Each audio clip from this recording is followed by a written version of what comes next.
Good evening and welcome to the Pompey Politics Podcast. I'm Ian Tiny Morris. And I'm Simon Sansbury.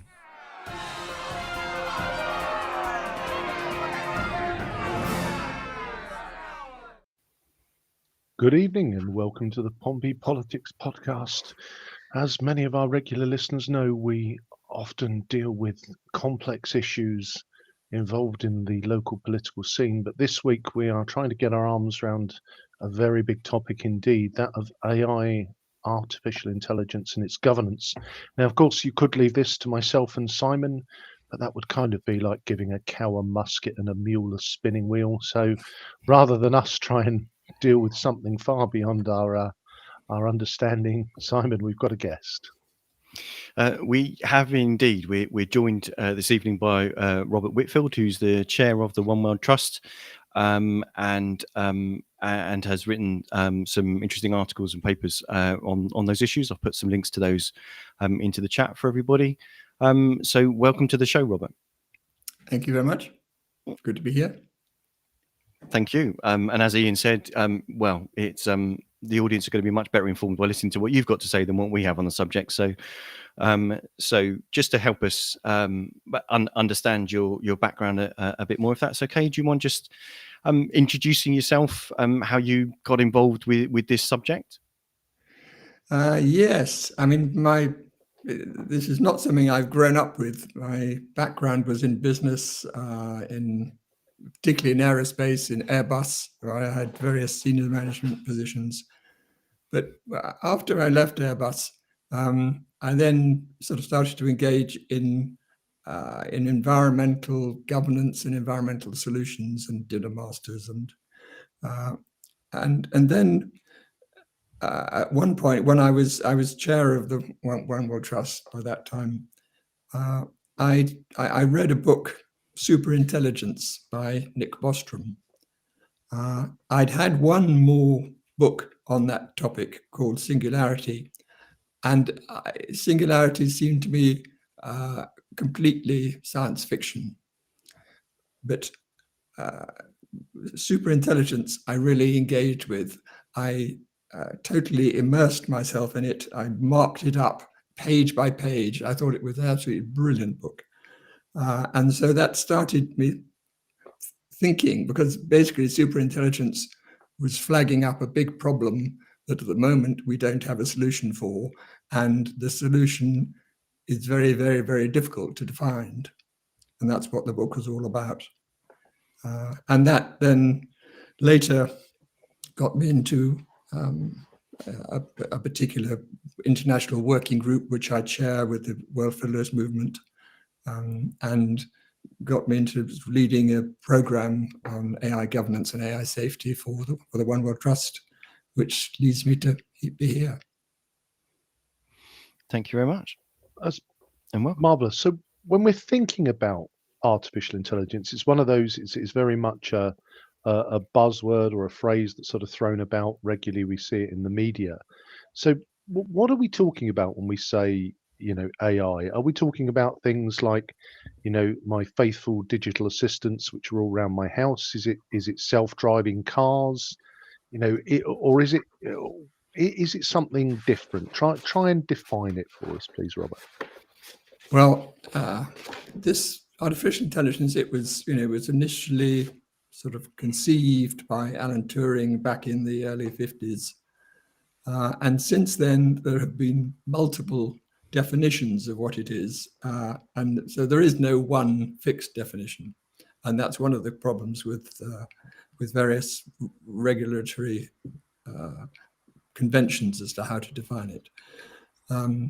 There's a classic book on artificial intelligence by Russell and Norvig, and there they talk about systems that think like humans, or systems that act like humans, or systems that think rationally, or systems that act rationally. But Stuart Russell himself comes up with a definition which I think is good, that an AI is intelligent insofar as what it does is likely to achieve what it wants, given what it has perceived. And that basic concept, yes, you will find it in digital assistants, in self-driving cars, with ChatGPT, which may help you to cheat in an exam if that's what you want to do. But the key point is that the impact of AI on human existence, it's really only just beginning.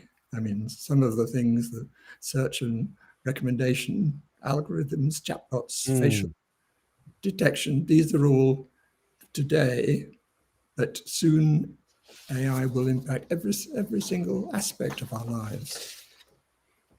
And that's very interesting because again, when I think about I rely quite a lot on my digital assistants. There, it is.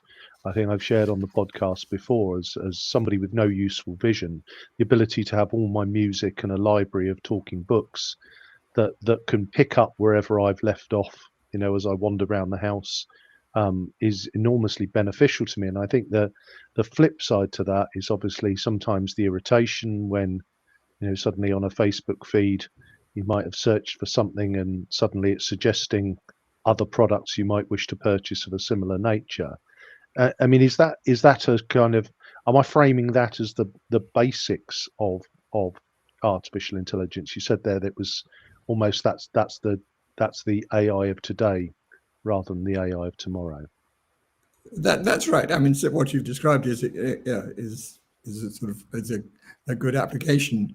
The downside of that is that you'll probably find that your personal assistant is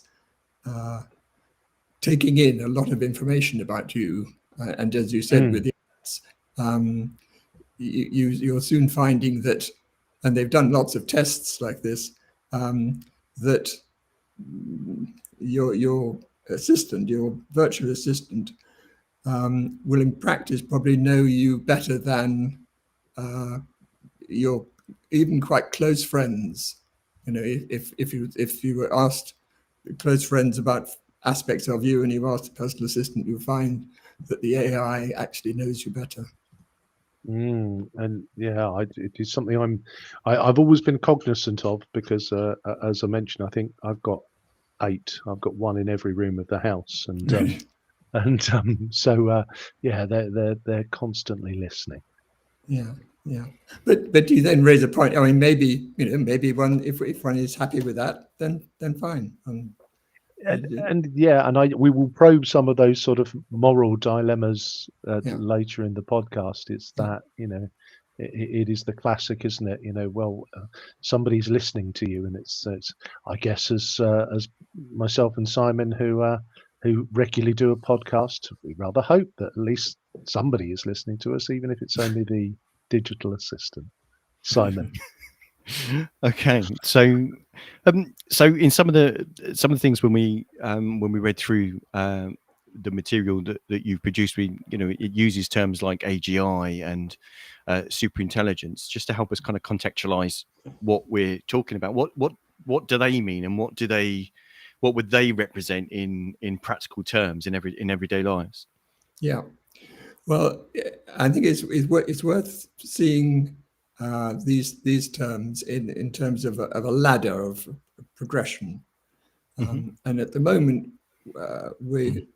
all the AI that any of us have had contact with is narrow AI or simple AI, but it's typically called narrow, where it essentially does one thing, and it does that quite well, but it doesn't do lots of radically different things. What some people are working towards is then the next step, which is a big step up, which is artificial general intelligence. And that's where an autonomous system it surpasses human capabilities in the majority of economically valuable tasks. So that is a significant challenge to get there. But if you get to artificial general intelligence, then what it's saying is that you have an entity, a sort of system that's really comparable or even superior to you in your economic capability. But that's still, if of the three words you came up with,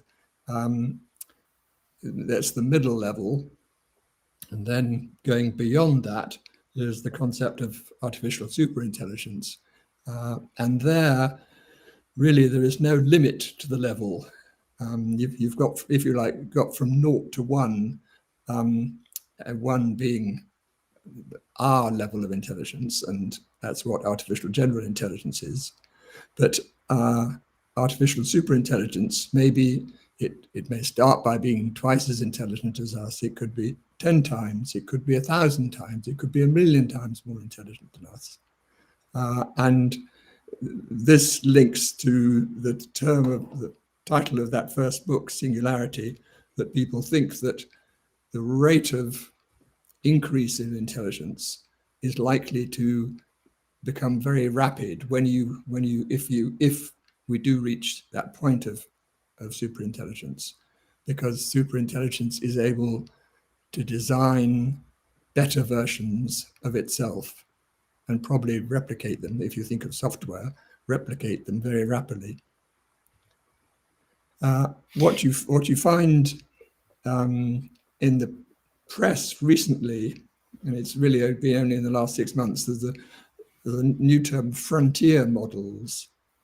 And if you think of what I've described as sort of 3 steps in a ladder, then the concept of a frontier model is just where has society got to in scaling that ladder? And there are certain things that are likely to be of significance sort of at that frontier, and that's what the focus is on at the moment. And in terms of, sorry, go on. Well, in terms of, you asked about practical terms. So for an AGI, if you think of a robot able to do what you can do, in terms of thinking of in practical terms what an artificial superintelligence might be, if you think of an entity that's able to manage a nuclear fusion plant, design and fabricate medicines, manage a rocket launch to the moon, all at the same time, whilst rapidly designing and creating still more superintelligent entities. That's the sort of thing that could happen if we allow it to happen. It's interesting you say that you use the plural in the entities there, because I think in a lot of the, I mean, certainly, and forgive me for like reaching for science fiction, but in a lot of the science fiction explorations of singularity and artificial intelligence, they seem to focus on there being one artificial intelligence. When is that in reality likely to be the situation? Because it's not being developed in one location, is it? Is it likely to be multiple different iterations or different versions depending on who's developing it, or how it's evolved from? There are a range of scenarios, and I don't think we can be prescriptive now as to which one would be most likely. But you can, if you think of there being, several centers for developing artificial general intelligence and then improved intelligence beyond that, they might produce sort of rival superintelligences. At the same time, some people have suggested there should be one global center that works on the development of superintelligence, and that would certainly lead to the sort of the single superintelligence that you're describing. Personally, I think we need to think very long and hard before we allow a superintelligence to enter our realm. And the material we were referring to, it talks about the importance of the ability to effectively a pause button if the intelligence, if you like, is getting too clever. Now, fans of science fiction know how that seems to it seems to be a stable in a lot of the stories. It's a contention point in the struggle for essentially, for want of a better phrase, the dominant species on the planet. But is that why that pause is really important before it gets actually too clever for us to be able to understand or control?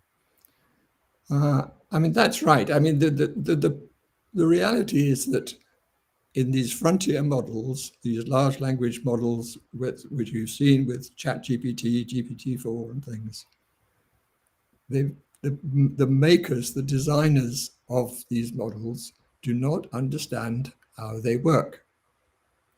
And that troubles many people. It troubles many computer scientists. And until one understands how something works, it seems to be foolish to be thundering on to develop something that is much, much more powerful than the one that you don't understand how it works. And I think so that leads us was, yeah. So, carry on. And so that was back in March this year. That was the call for a pause, and often that what the pause was referring to is it was misstated. Some people were talking about it being a pause, a stopping developing artificial intelligence at all, which was complete nonsense. All they were saying was that we should stop scaling, which is going to the next level. And each time they've been scaling, they have been increasing the computational power applied to a system by a factor of 10. So it's an enormous increase in power. And what was suggested back in March was that you had, with GPT-4, an extremely powerful, impressive AI system that people didn't understand, which was much more capable than people were expecting. And those are characteristics which would not suggest, right, let's make something 10 times more powerful than this and see what happens. First of all, understand what GPT-4, how it works, why it is so good, and then take a decision, which should be a very openly discussed decision as to whether to scale to go forward to a still more powerful version. So if we think about that, Robert, because I think Simon's touched on it before, and there is something a touch dystopian about the robots taking over. But I guess if we look at it through the sort of through perhaps a more positive lens, what do you see as the opportunities for the use of AI? Is it simply to harbour the forces, or to advance the causes of darkness, or there has to be some positive societal or ecological or economic benefits from advancing it. So what is the case for? Yeah, no, unquestionably,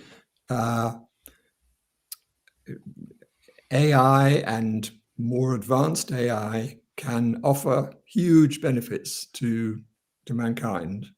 And be very clear, I'm totally accept that. And I'm looking forward to that. The latest, one of the recent things is nuclear fusion, where DeepMind has managed to sort of control plasma at the moment for 2 seconds until the system overheated, but that wasn't DeepMind's fault. We've seen with some of their 5 years ago, their early systems playing Go, where early on the machine was really not very capable, and a couple of months later it was able to beat the world champion.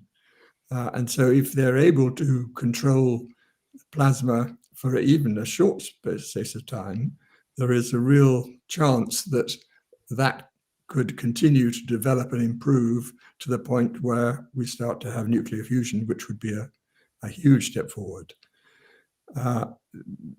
Similarly, the same DeepMind, I mean, they came up with their protein folding, which has dramatically impacted medicine. Demis Hassabis, who was one of their co-founder and the current chief executive, he is looking in the near term at quantum chemistry, and that leading to material design, such as the idea of designing new materials. So you could design them on a computer before you test them out laboriously in the laboratory. You could have room temperature superconductors. At the moment, they only work at extremely low temperatures. Much better batteries, solar panels. So there are lots of things that people are currently thinking about and currently working on, which would make a huge difference. And then if you then stand back, I mean, I think you can see society reaching the point where it is able to, to decide where it wants improvements, and those improvements will be developed. People will be lifted out of poverty. There'll be huge economic growth. There can be solutions to climate change, to biodiversity, and other environmental challenges. So, other things being equal, the sky is the limit. There's huge benefit to come. But the problem is that other things are not equal.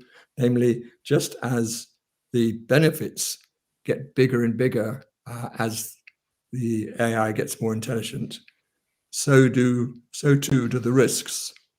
And that list of risks is very serious, and I can certainly go into that if that's exactly where I was going to take you next, Robert. For every yin there is a yang, and Yeah. I guess the history of technological advances shows us that whilst there's been much, many tangible benefits to society, more often than not there is a spin-off or a dark side that you kind of have to balance. I remember having this conversation with somebody about, is the internet a good thing, and social media and connectivity, and it's one I've mused on. So let's focus in on what are those tangible risks, perhaps the ones that are more near term and that perhaps you can already see developing, rather than the more kind of slightly distant catastrophic singularity where we are potentially all controlled by the robots. One area is simply the impact which we're experiencing today of social media, which, as currently designed, it sort of pulls billions of people into effective silos. It sort of nudges them constantly into areas of these silos where they can be targeted with sort of one stream of advertising would fit that whole group of people once you've sort of corralled them into having the same set of views. So there's a huge issue about social media. There's a whole question of bias, which is quite different. Namely, the bias comes from the fact that these AI systems are trained on huge amounts of data, and that data is just what reflects society today and society in the past. And so you will have all sorts of things that the AI learning will come across, of misogyny or racism or lots of things. Some of the more unattractive characteristics of humanity will appear in novels, will appear all over the place, and so the AI absorbs these, and that can come out in the form of bias in terms if you use it for decision making, and a lot of societies are interested in using it decision making, whether that's for employment or whether you could get a mortgage or whatever it is. And certainly in the early systems, they found, no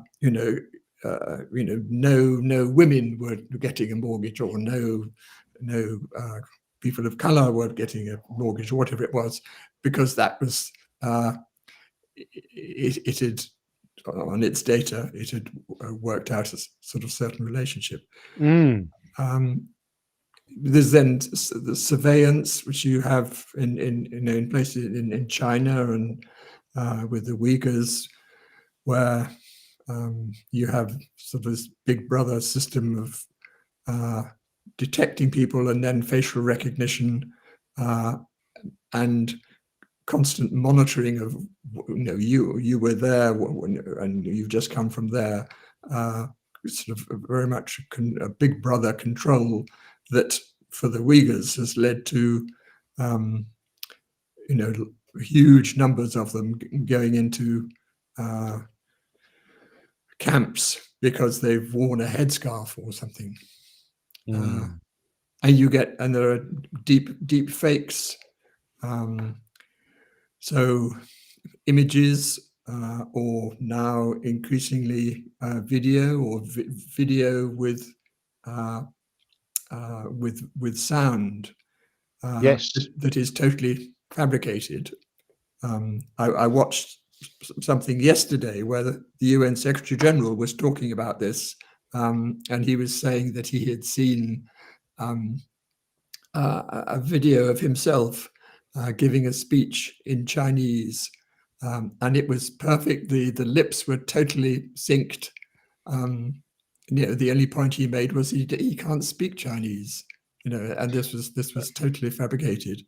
And so if a speech like that, and some antagonistic words, or belligerent words, or whatever were put into his mouth, there's huge scope for manipulation of people. It's a very interesting point, because again, touching back on the world of science fiction, Douglas Adams with his Babelfish, which meant that all languages could be understood by everyone, and I think his observation was it had led to more world wars than any other invention known to man.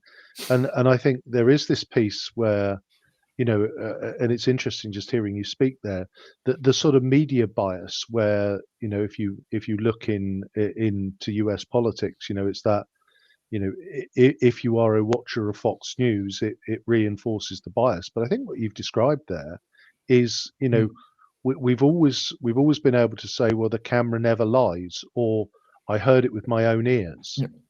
And I guess Exactly. we are perhaps. I was listening to a podcast in the week, and it was only in the run up to this, where they have newsreaders, they announce things, and then they say something completely silly, but it's in the genuine voice of the newsreader. And I've never quite worked out how they persuaded the newsreader to come in and record the piece of nonsense. But I think I'm at the point now where they don't have to do that. They just sample the person's voice and build up a construct. That's right. And I think a lot of these systems use this sort of concept of generative adversarial networks, which is a long word, but it's a simple idea that you have one AI which tries to come up with the fake. Let's say it's a picture of a woman, the woman's face, and the other AI tries to determine whether that is the woman or it's an AI generated fake. And so you have these two, just as AlphaGo became brilliant and defeated the world champion with Go by playing itself. So the same thing here, you have one making the fake and the other detecting whether it is a fake or not. And so they both get better and better and better in their skills, and the net result is that you're having these remarkably convincing fakes, whether it's images or sound or whatever it is. So I guess if you've got that sort of technology that can on one hand be used to create a new Beatles single, or it can be used to create a sweary tirade of a political leader or an inflammatory speech from a political leader. And that's the there is a nice application for it, and then there's the dangerous level of the application for it, isn't it? I guess that's that's the risk. So so what are the sorts of groups, organizations, groups of people that are working on this? It's because it's quite clearly, it's not a couple of students working from a workbench in someone's garage or something, but it's what sorts of groups are working on that, and what are they led by? What would their goals be? Yeah, well, I mean, at the moment, the space is largely dominated by the early players who did very well in the field generally of tech, and so you have these small number of trillion-dollar companies, so big tech, and then it's now become quite a battle between these companies. One of them, for instance, Google, has become a trillion-dollar company through essentially one tool, which is search, and it's been brilliant as a search engine. But you now have the concept that AI in the form of GPT-4 or whatever, its future versions, could be applied to support an otherwise relatively weak search engine to make it as powerful or even superior to Google. And people have been talking about the end of search because AI is going to come in. So you've got these huge organizations who are playing very big stakes. At the same time, you have got a lot of smaller AI firms, some startups with some few bright people, in that it's very expensive and you require huge resources to train a GPT-4 or a BART or whatever it is. But the use of the system it requires much fewer resources. So it's much more realistic and feasible for a startup to be focusing on the application of one of these foundational models. You then you have some developers who are very consciously working towards artificial general intelligence. And as I say, it's a big question as to whether we want to reach artificial general intelligence, or are we ready for it?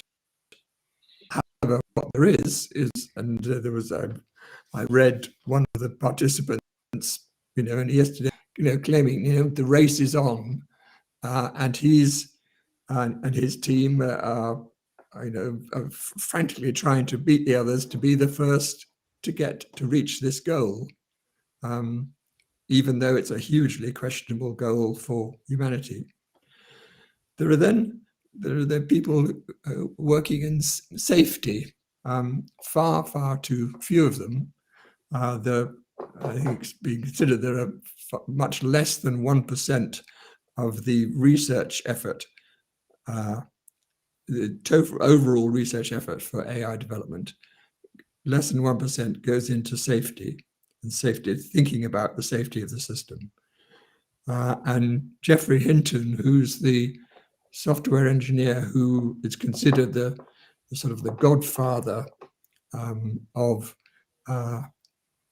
deep neural networks, he argues that it should be 50% should be focusing on safety, not 1%, not less than 1%, but 50%. So a huge transformation. There are people collaborating, but most of and there's some work done by academics, some research done by academics, some by governments, institutions, but it's that's dwarfed on the whole by the commercial R&D budgets.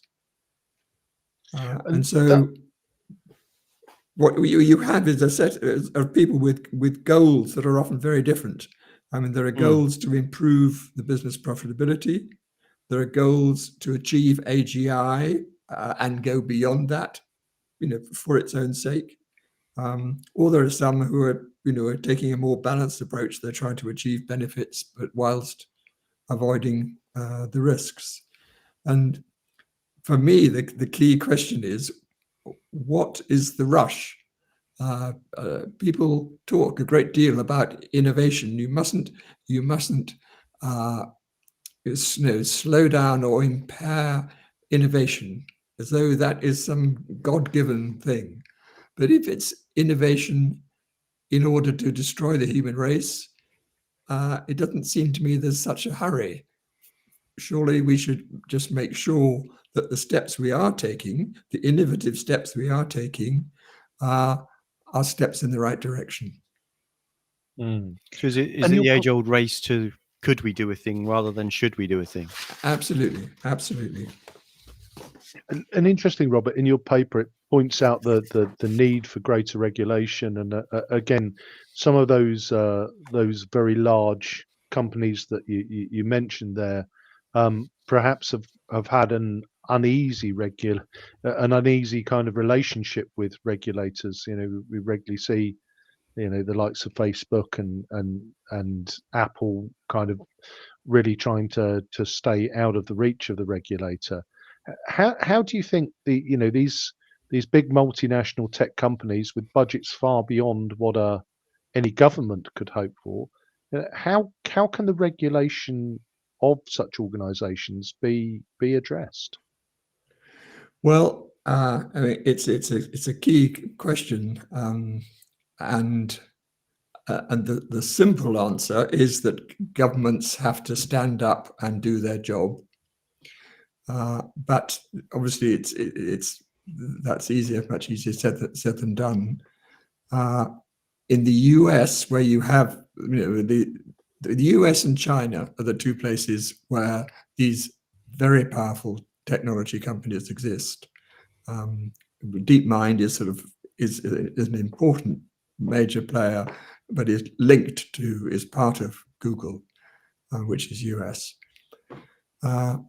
And because so much wealth has been created, politicians in the US have been a bit reluctant to engage in regulation. And on the whole, there's less regulation in the States than elsewhere. But you've seen in the European Union, they've sort of taken a different approach, and they've established their European Union AI Act. It hasn't been finalized, but it's near finalization in the sort of last stage of their process. Now, of course, they are imposing the European Union sort of government in relation to industries which are dominated by foreign countries. So it's a slightly different issue compared with the US. But basically, the US have to stand up. And my sense is that there are politicians who want to do that, but in the States. But the balance between Democrats and Republicans is on a knife edge, in Congress, and there is although there's a desire, from the Biden administration to regulate, but they're nervous of sort of losing the little bit of support they might get from a few Republicans in order to get things through. Do you think this speaks, Robert, to though with some of it? I'm just hearing you talk there. I'm kind of drawing parallels a little bit between the nuclear arms race of the sort of 70s and 80s. I wonder whether there is an attitude that basically says, look, if in the US we don't have ours and it's bigger and better than the Russians or the Chinese, you know, their version of this will dominate us, and that then becomes the conversation about the end of freedom, and I wonder whether that pervasive thinking does exist in the mind of governments. No, I'm sure it does. So you have these two types of competition. You have the competition between companies, and though it may be between two US companies, or as you say, it's competition between two states. And in this case, the two states that have the vast bulk of capability in AI are the existing sort of hegemon, the sort of ruling, most powerful, dominant country in the world, the United States, and the aspiring hegemon in terms of China, who would like to be the most powerful state in the world. And any point where one might replace another is a period of high risk, at any time if you go back in history. So you're absolutely right that that there is company competition, but also international geopolitical competition, and so for me the key point is therefore not to try to get away from that mindset of competition and to explore as much as possible the mindset of cooperation. And unquestionably, between the US and China, there are, in this area of AI, there are things where they think they have the same objectives. There'll be some where there are different objectives, but there are some where they're the same, and they should be trying to sort of build on that and make a start in addressing the things where they have commonality. Are the regulators or the legislators, are they even remotely ready or prepared for this sort of conversation or negotiation? Because social media has been around for 20 years, and legislators still don't seem to understand how that works, and how to protect populations from the worst elements of it. Is that also another part of the challenge, that the technology is moving much quicker than legislators tend to unquestionably, I mean the challenge of regulating AI successfully and effectively is huge, and it's certainly very complex. It is very significant, and it is very fast moving, and it is often unpredictable, and it is tied up, as we were just saying, in sort of geopolitical struggles. So nobody should say it's a sort of simple task, but just because it's a challenge does not mean to say that one should shy away and think, oh well, manana we'll have a go next year or the year after or the year after. And in a sense, I suggest that's partly what's happened with social media. Yeah. So I guess without heading straight down the dystopian track, then what's at stake here? The risks for humanity of quote unquote if we get this wrong. So what's the risk of the bad side? Well, I mean, if we get the near-term issues wrong, it basically means we're in for a pretty miserable time, with people divided, confused, mistrusting, misled. But as time progresses and you start to look at some of the bigger issues coming down, I mean, one of the things we haven't really talked about is the whole issue of employment, of work. Is it simply a source of income which, can come from government in the form of a universal basic income. Is that the only reason for work, to get some money, or do people get a sense of purpose, a sense of identity from the work that they do? And whether that's a king's counsellor, a barrister, whether that's a postman, whoever that is, you can still get huge sort of sense of worth and identity and purpose. And if you lose that, is that progress? And I'm not saying it, obviously wealth and riches are nice to have.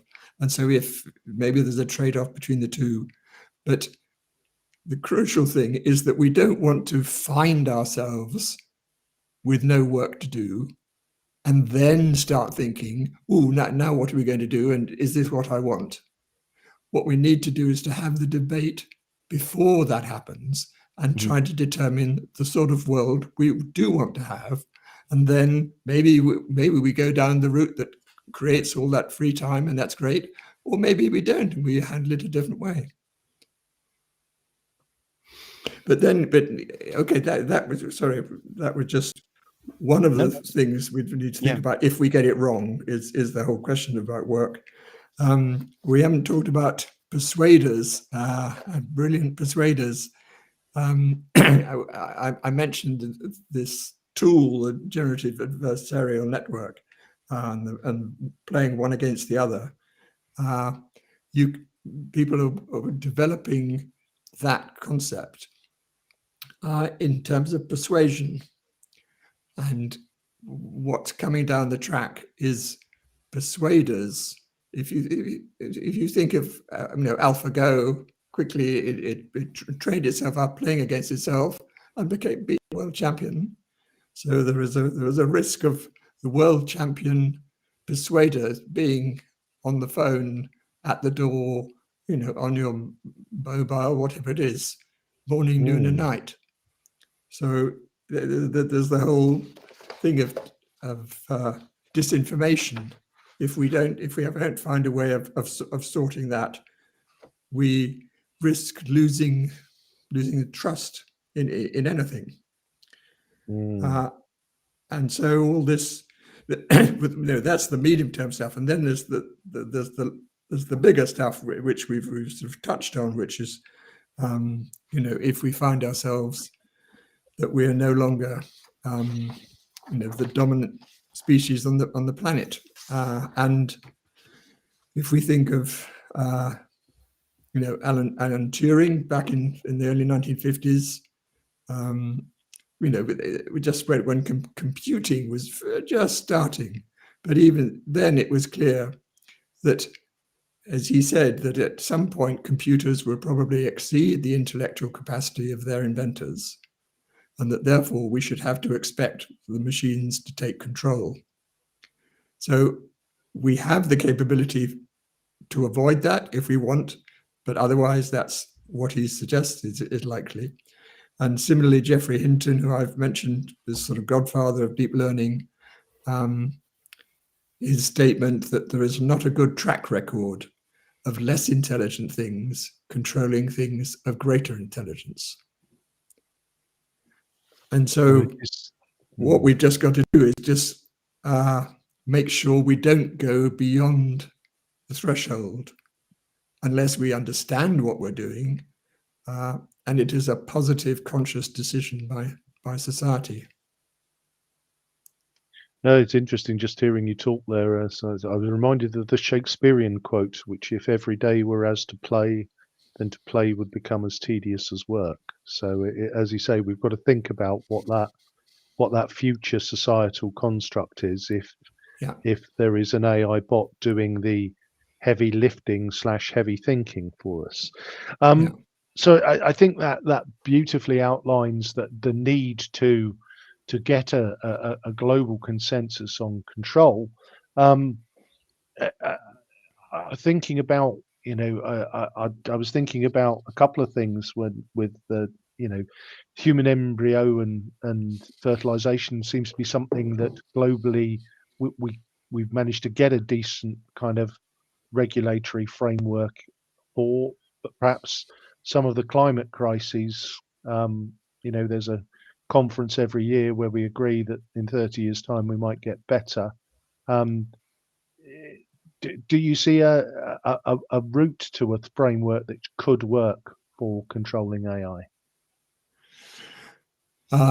Well, there are various ideas floating around, and what is good, and I totally applaud Rishi Sunak for sort of raising the banner of AI safety back in April, whenever it was, and having this summit next week.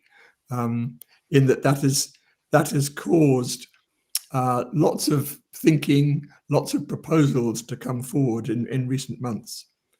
But first of all, in terms of precedents, I mean, the best example that people often quote is the Montreal Protocol for chlorofluorocarbons, which were threatening and creating a great hole in the ozone layer. And once that was fully recognized and the cause was recognized, then the Montreal Protocol brought people together, and the term experimentalist governance. So they weren't sure exactly how they were going to do it, but they worked together to let's do that. And they found they made improvements, and then they took the next step, and they took each chemical one by one, and they gradually wound them down to the production was down to zero, and that really did work. And you've seen the ozone, the sort of the big hole suddenly that was starting to close off. That sort of example of the world cooperating together intelligently is what we need to pursue. There are thinking more directly about this specific nature. The analogy often people come up with is the IAEA for nuclear atomic energy, and there one of the things they've been trying to control is inappropriate use of plutonium and nuclear materials for warfare. The disaster in Iraq showed it's not easy, and everyone thought Saddam Hussein did have them because he was behaving as though they did, but in fact they didn't. But on the whole, the IAEA has been very successful in monitoring what's been happening and managing that overall global capability. And one thing that struck me with that, Robert, is that again, and this is where is it something that the world could regulate? Because again, in very simplistic terms, if you're going to start refining uranium or plutonium, you need a fairly sizable plant, and you need knowledge, and those things. We've got the technology to be able to spot those potentially happening across the world. I guess my question is, if you are working on generating advanced AI, is it not simply that you need, and forgive my simplistic language, just a really big room full of lots of really powerful servers? Yeah. And broadly, you're right. And so that's why controlling AI and the development of AGI and Super Intelligence is much, much more difficult than IAEA. But you can draw on the sort of the constructs and the models of sort of how the IAEA operates, but it will have to be much more detailed and complex. There are some tools which are slightly a bit more easy to grasp. There's an excellent book by Mustafa Suleiman called The Coming Wave, which came out in the last few weeks. And there he lists sort of an action plan of 10 things that can be done to sort of gain control over the development of AI. And he raises the idea of choke points. And in practice, the computer chips that are required for these generative large language models, there's not a massive suppliers. There's really an incredibly limited number of suppliers. And you always come down to one in NVIDIA. If you physically controlled the distribution of those chips, if you stop production for a period, then that would have a dramatic effect on the development of new systems. And so there are some tools like that. But another one is energy. If this is sort of a big system is being developed, there may be a lot of energy being consumed, which you may be able to monitor, and that then becomes a bit more analogous to the nuclear sort of monitoring nuclear things. But the huge challenge in designing these regulatory systems is that it's because AI can move. It's moving very fast and can be unpredictable. So the regime that you establish, it has to be agile, and that's not a word that fits easily with sort of UN bureaucratic systems of trying to get 196 countries all to agree, to move to step 2. Absolutely. I think regulatory bodies generally are agile is not a word that fits well with them. That's right. Simon. So after the PM speech this week, and you mentioned earlier on the global summit next week at Bletchley Park, what do you feel is the likely outcome? Well, we have. You hope will be. Yeah. Lots of people have been sort of following the statements very closely, and one thing that does seem to be emerging, at least quite a bit has been spoken about, is the idea of an AI equivalent of the Intergovernmental Panel on Climate Change. And when climate change started to be addressed, which goes back to 1992, and the UN Framework Convention on Climate Change was first established. And then one of the first things established as part of that process was this Intergovernmental Panel on, the Intergovernmental Panel on Climate Change, IPCC, and that produces periodic, every few years, produces a report, which brings together all the intelligence from around the world, both sort of what has been happening and what could be done to address the problem in the coming years. And that has been well respected. And so the idea is that you'd have an AI equivalent, whether it's focused on AI or AI safety. There are different views, but clearly, I think that would be an appropriate thing. Whatever else happens, that would be an appropriate step to take. But that's only a very first early step. What you need to do is to really, for this to be the start of a high-profile process towards global AI governance. And so some people have called for this group to meet every 6 months until further notice, but with working groups in between the meetings, sort of try to set up some concrete proposals for the next meeting, if it were in May, when maybe some significant institutions could be established. But that then triggers the question, which is a bit grey at the moment, people haven't really talked about, which is how this process, starting with at Bletchley Park, how that relates to the current UN process, which has a global digital compact discussions and a high-level advisory body on AI, and so that's going along. Are they one single process? Are they two parallel processes? That needs to be clarified. Okay, thank you. So it's the Rob- very start of the conversation in the Yeah. framework. That's right. That's right. Yeah. So, Robert, thank you. Our time is drawing to an end.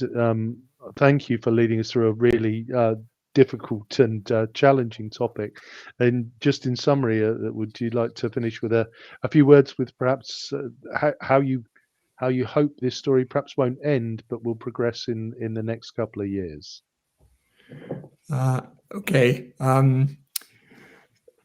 mean, the crucial point that what we've been working for the last few years is A, that the people should be thinking about AI governance, and B, that should be global as much as possible. We should be thinking about global. And what's really encouraging is that particularly, since March, since that open letter talking about a pause, there has been a discussion. We're having a discussion now, but there's been a discussion around the world about AI, about the risks, about the benefits. So that has started, and that's excellent.